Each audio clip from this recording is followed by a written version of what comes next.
Mchungaji, nimekuja hapa na shida moja. Kuna muda naona kama sijielewi. Kuna vitu nafanya naona kabisa sio akili yangu. Alafu nimekuwa ni mtu wa kupandisha mapepo mara kwa mara. Kwa hiyo nilikuwa nahitaji maombi ili niweze kuwa sawa. Usijali.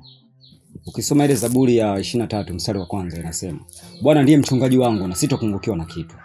Kwa hiyo mimi nitakusaidia kadiri Mungu atakavyoniongoza kwa uwezo wa Roho Mtakatifu. Sijui umenielewa?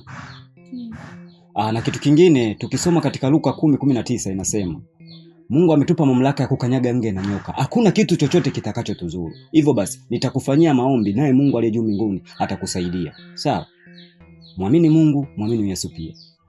Mimi naitwa mchungaji Bina Mungu hapa na chindi charala kichapa magara ndachero ba anga bwaki abutakere kaburakia turabona. Na nikupongeze. Ni wasichana wachache sana wanaweza kutambua uwepo wa Mungu. Wewe umetambua kwamba Mungu ndo msaada wako naye Mungu atakusaidia kwa hekima na maarifa. Hivyo basi ungeenda kwenye njia za kishirikina wewe ndo ungepotea zaidi. Lakini kwa uwezo wa Mungu na uwezo wa Roho Mtakatifu nitakusaidia. Sawa?